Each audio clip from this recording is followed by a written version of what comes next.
Jay here from Stretford, Paddock. This is the Paper Talk. You know what to do. I'm in the studio. It's live.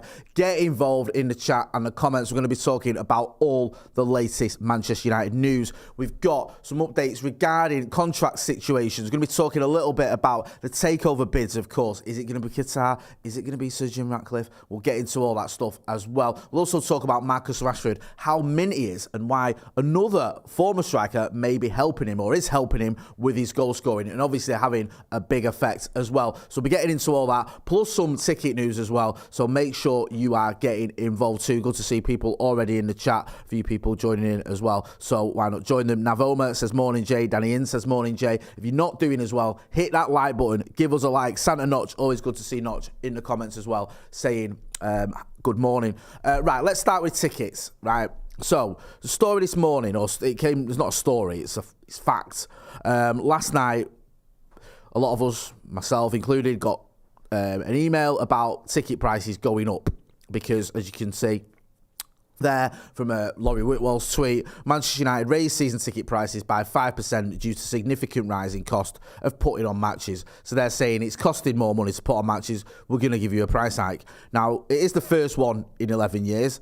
If it was a normal situation under normal owners, you'd say okay, you'd say that's fine, because you'd say actually freezing season ticket prices for 11 years is good going. But because it's the Glazers, and it was obviously just a PR stunt to detract from the fact that they're milking the club or bleeding the club dry and taking out all these dividends and still keeping us on all this debt, then they're not going to get any credit from me for freezing season ticket prices for 11 years. And they're certainly not going to get any sympathy when they say we've got to raise them. It's just more money-making ploys in it. So the prices have gone up by 5%.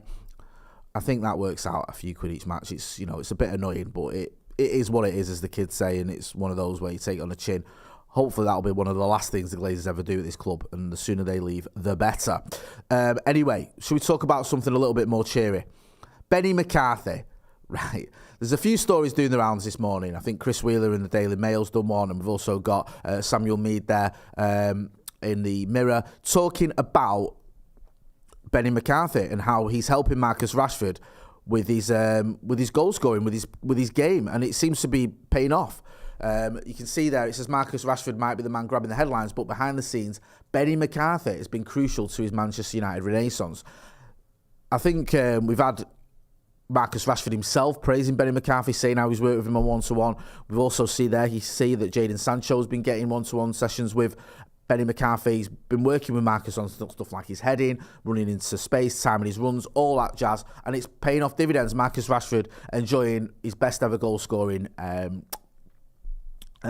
season. Now, obviously, the brunt of the credit goes to Marcus Rashford. He's the one scoring the goals. He's the one that's putting in the work, and he's the one that's making it happen. But you have to give some credit to Benny McCarthy, because from what we hear from the players themselves and what you see in terms of results on the pitch, something has changed. Now, I've always said with coaches, it's always difficult to know how effective a coach is unless you're there, because you just don't really know, do you? You can make assumptions, you can see the effects of what's going on the pitch, you can sort of have educated guesses, but you don't know for certain just how good or bad a coach is, usually. When you look at, in the past, how the likes of Michael Carrick or Kieran McKenna were sort of, at one point, praised when things were going well, and then other times criticised when things weren't going well, and then they go into their own clubs and you see just how good they are. With Benny McCarthy, though, it does feel like, with the sort of the comments that you're hearing from Marcus Rashford himself, there's a quote there, he's definitely helped me a lot. To have attack-minded coaches is good for us. He's always speaking to us about these things. So that's, obviously a positive. Erik ten Hag's praised him as well. And we can see what is going on the pitch. You have to sort of think, okay, that can't be just a coincidence. It can't be that everyone's saying Benny McCarthy's helping Marcus Rashford. Marcus Rashford's saying it himself. Erik ten Hag's saying it. We're seeing loads of goals, but it's not the truth. It's not the case. It obviously is. So Benny McCarthy, just part of Erik ten Hag's coaching philosophy or plan, master plan, as we say on a thumbnail, and it's working. It really is. And this is why you just have to love Erik ten Hag and what he's doing, because he's not only is he bringing in the right players, he's bringing in the right coaches as well, and he's getting results not just from his new signings, but from players that were there when he arrived. Marcus Rashford has been absolutely phenomenal this season. For me, he's the best attacker in the world right now. People might look at it and go, what are you on about? Kylian Mbappe or Erling Haaland? I don't think there's anyone who scored more goals than Marcus Rashford post the World Cup. And he scored important goals as well. He's not just getting the fourth and the fifth goal in a 5-0 win. He's getting match-winning goals almost every week. So by whatever metric you want to measure it by, the amount of goals he's scoring, the level of the opposition, the importance of the goals, the frequency of the goals, the difference of the goals. You know, he's banging in them against Barcelona in the Nou Camp. He's scoring against Manchester City. He's scoring important goals. He's scoring with his head. He's scoring with his feet. He's doing the lot. You have to give him credit for that, and you have to look at Benny McCarthy and go, there must be something in this. Spectre says, hi Jay, did you hear what Weghorst said?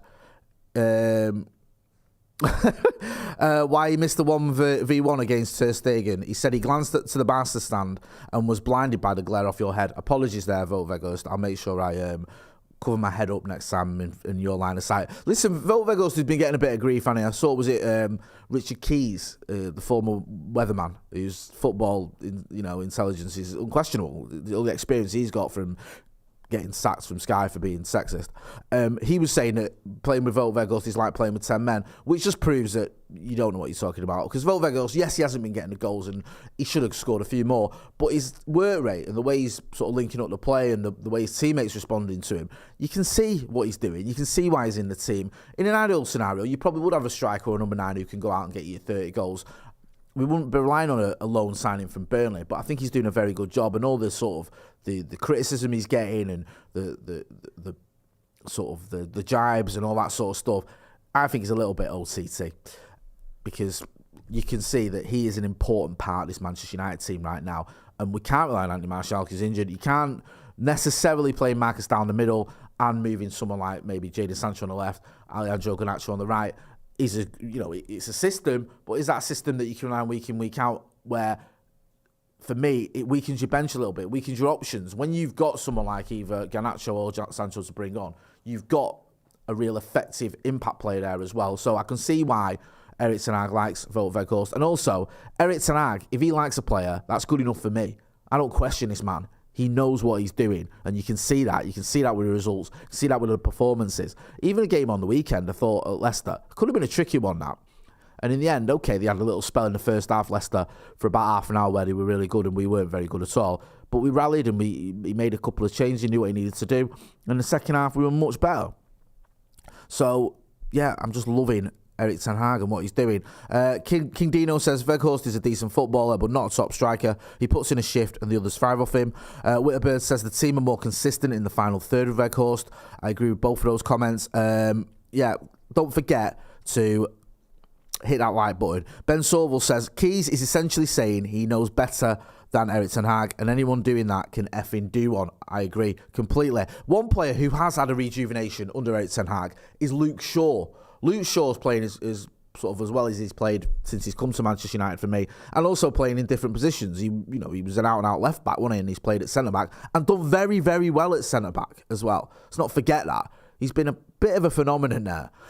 You can see there from the quote, it says, from the story, Man United close to agreeing Luke Shaw deal after Ten Hag decision. Man United left-back Luke Shaw is close to agreeing a new contract at the club, sources have told Football Insider even. The left-back's current deal is set to expire in 2024, but there's new contract talks underway. I've always had a bit of an issue with Luke Shaw's consistency. I feel you have these spells with Luke Shaw where he's really good, and you have spells where he goes missing. And I think that's happened ever since he arrived at Old Trafford. I think at first, when he first came in, he was fantastic. Then after his injury, which you'd expect, it took him a while to get going. Then under Jose, it was very inconsistent, and them two obviously didn't see eye to eye.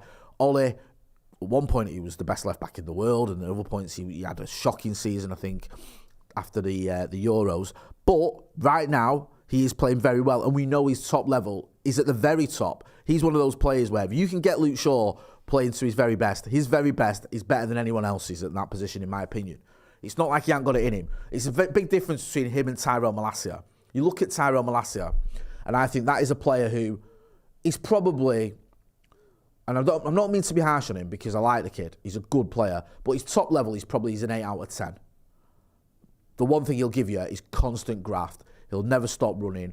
He can listen to the coach. You can see he knows when the manager wants him to sit inside and wants him to drop inside, and wants him to go out wide. He knows what he's doing, and he's a very good player.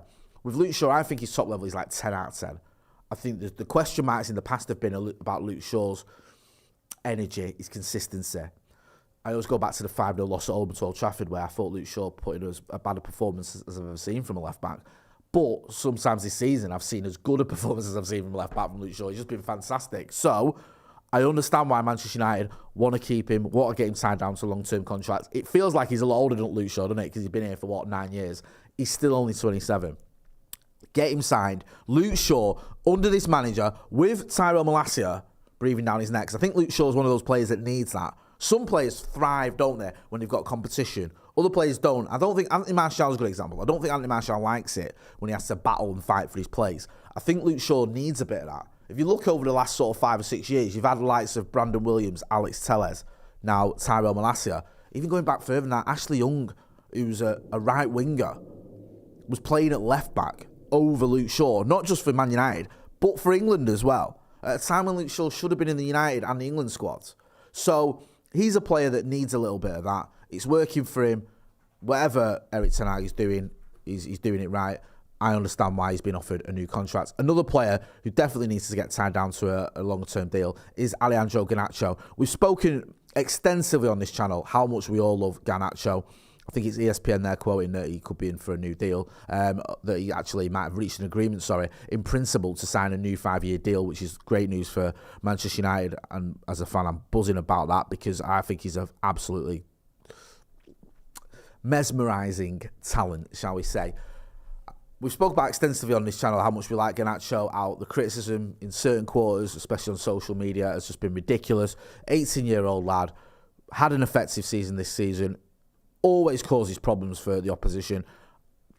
He can start games. I personally like it when he comes off the bench as well. I think he's a defender's nightmare when it's the 70th minute or whatever, and you're knackered, and then you see Alejandro Garnacho coming on, and he's running at you with pace and getting in behind you. It must be just the world's worst feeling when you see him coming on. So yeah, if we can get him tied down, he could have a very, very bright future. It's not just Garnacho, it's not just Shaw. There's also Diogo Dalot as well. Get involved in the comments and let us know what you think about all these deals. You can see here again, it says Man United close to breakthrough in Diogo Dalot talks. I like Diogo Dalot. There always seems to be this sort of back and forth now with fans and him and Wan-Bissaka. At one point, it looked like Wan-Bissaka was sort of done his persona non grata. It looked like he was going. Now he's obviously stayed. Some fans prefer Aaron Wan-Bissaka. Some fans prefer Diogo Dalot. I think they're both pretty good, and I'm glad that Diogo Dalot, it looks like he's going to stay. I think he's a player that has progressed as well, and I'm hoping he's got another level to go to. If you look at when he first arrived, if you look at his loan spell at Milan, look at last season, this season, he's gotten better as he's gotten older. So I think there's no reason to believe he can't continue that trajectory. It says here, he reportedly earns a wage of 25 grand a week. It's not a lot, Old United, that is it. I know it's a lot of money in life. I think we'd all love to have 25 grand a week. But by United standards, quite low. So you can understand why he's been offered a new deal, why the club are keen to keep him. Erik ten Hag obviously likes him, and I like Diogo Dalot as well. So I think Garnacho, Shaw, and Dalot on long-term deals makes sense. Let's have a look at what some of the comments are saying. Navoma says, get them all signed up. Chi3 or CH322Y says Dalot should have scored against Leicester. He was unlucky. Well, he was unlucky. It was a bit of a fluff finish, wasn't it? But yeah, he should have. Fat Thor says, Jay, Garnacho is good, but I hope to see Facundo give him more opportunities in the near future. He seems like an intelligent player who knows how to move into the channels, but I trust Ten Hag more. It's a really good comment, that. Yeah, I like Facundo Palestre. I think, again, people are giving up on him, haven't they, now? You look at him, he's had a few cameos and he's done a decent job in it. And I completely echo that sentiment. I trust Ten Hag. Santa Knox says, a lot of players on their last year of contract, not all of them have been mentioned when it comes to discussing their contracts. Jed91 says, Jay's mint. Thank you, Jed. What else have we got on the agenda? Yeah, United striker targets. Now, it looks like, we've spoke about this. There's been a few stories doing the rounds. I think there was one in the Express the other day. This is going back from the weekend, but there's been some more as well, saying that Manchester United, when with new takeovers, are looking for a summer signing, a marquee signing, and a striker is obviously the most important one. That story mentions there. It's funny that the Express has got a video of Dave McDonald. Sorry, that story there mentions Harry Kane. We've mentioned it a few times on this channel. We are expecting a striker to come in. Victor Osimhen has been linked with us. Harry Kane's been linked with us. A lot may depend on whether Eric Ten Hag fancies them and which owner comes in. I think regardless of the owners, you are going to get some signings in the summer. I cannot imagine a scenario where Manchester United don't buy a striker this summer. We obviously need one. Wout Weghorst, who we've just all been sticking up for, he's a good pro. Is he the answer long-term to Manchester United's number 9 issues? Absolutely not. Can you rely on Anthony Martial? Long-term, nope. Do you want to play Marcus Rashford down the middle? Possibly. That is an option. But you still need another option. You still need someone. So Harry Kane or Victor Osimhen seems to be the two most obvious ones. There was a story in the Evening News as well that United had gone for Vlahovic in the January transfer window, but that move was blocked. I think this might be his agent doing a bit of funny business here, because I didn't see United spending big money in the January transfer window. I didn't see us getting in Vlahovic at all. It seemed like that was a bit of a, his agent said something here, and do we believe it? I didn't, to be honest with you. I don't think that's true. But that's not to say it couldn't happen in the future. He is someone that has been linked with Manchester United for about a year, I'd say. He was a player that was mentioned money by Ralf Rangnick. Ralf Rangnick wanted him. So I wouldn't be surprised if he is on United's radar. We know there's a lot of issues going on there with Juve. They've had this points deduction. They may be selling some players in the summer. We'll have to wait and see. So Dusan Vlahovic, Victor Osimhen and Harry Kane, they're the ones that we keep hearing about. There could be something in there, a lot depending on, of course, who comes in the summer as Manchester United new owners. Don't forget, hit that like button. Let us know what you think about all these transfer links. Noel Ryan says, if Martial is fit, does he take Weghorst out of the team the way Weghorst is contributing? It's a tough one. Yeah, Anthony Martial obviously was scoring goals when he does play. Much more of a goal scorer than Wout Weghorst. Is Wout Weghorst someone, though, that is more of a team player? I don't know. I think Martial does do well link-up-wise. The issue, Martial, is just injuries. It's just injuries. It's not his performances or whether he gets you goals or whether he can bring in his teammates. It's the fact that he's just injured all the time. You can't rely on the kid, unfortunately, because I do like him. Just finally, let's talk about this story we had yesterday. There's a BBC article now, bit of a recap on this. Why the Glazers might end up staying at Manchester United. I was covering this yesterday, and Simon Stone's written an article there. It says Manchester United have been the subject of intense debate over the past 3 days since Sheikh Jassim bin Hamad Al Thani and then Ineos came forward to confirm their interest in buying the Old Trafford club. Now, there was talk, was it the Elliott Group, Elliott Investment Management, are offering to put together an investment package that would allow the Glazer family to retain some kind of interest in United. I mean, that is awful. Let's have it right. We don't want to see any investment package that allows the Glazer family to stay at Manchester United in any way, shape or form. I don't like sitting here and saying I speak for Manchester United fans. I don't. I only speak for myself. But I think I could put my neck on the line and say I could speak for United fans when I'm saying all United fans want the Glazers to go, or the vast majority, because they are absolutely toxic. They need to leave. And the fact that they've announced that they are going, and then it looks like there's this lifeline that's been offered, is so deflating. Now, I'm hoping this is just one of the options and it doesn't go anywhere. I don't think it will, but it is a little bit worrying that you see stories like that. And also these stories about the Glazers being unhappy with the fact that these new bidders, the lad from Qatar and Jim Ratcliffe, saying that they're going to restore United to former glories, making out like the Glazers haven't done a good job of owning Manchester United. Apparently there was these stories doing the rounds that they've asked the bidders to stop saying those things. Are the Glazers completely deluded? Are they living in cloud cuckoo land? If they're living in Tampa, what are they on about? Do they think that it's been a success, their ownership of Manchester United? We've literally been protesting outside the stadium, getting games postponed because we hate you that much.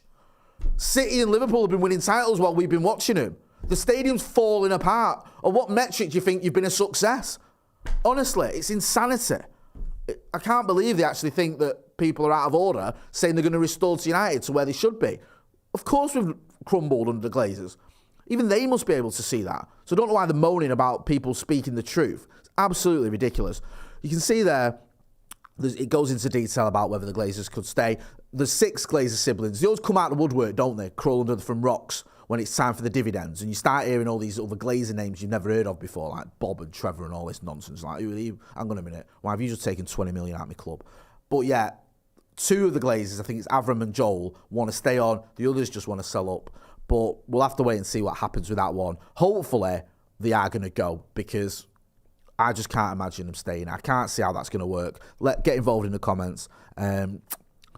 Ozzy Kamola says they are referring to financial success for themselves. Yeah, that's the only metric you can say they've been successful. Financial success. I'm going to wrap it up there. Thanks to everyone who got involved in the comments. David Atkins saying they are narcissists, Jay. They are narcissists. Well said, David. You've hit the nail on the head. Don't forget to like, share and subscribe. Back later on, we've got the Barcelona preview. Don't forget as well, if you missed it, go and check out the Paddock podcast from yesterday. That's still up on the channel, of course, where we were talking with myself, Joe, Steve, and a little cameo from a Manchester United legend as well. So go and check that out. I've been Jay Motty. This has been the Paper Talk. Thanks for watching.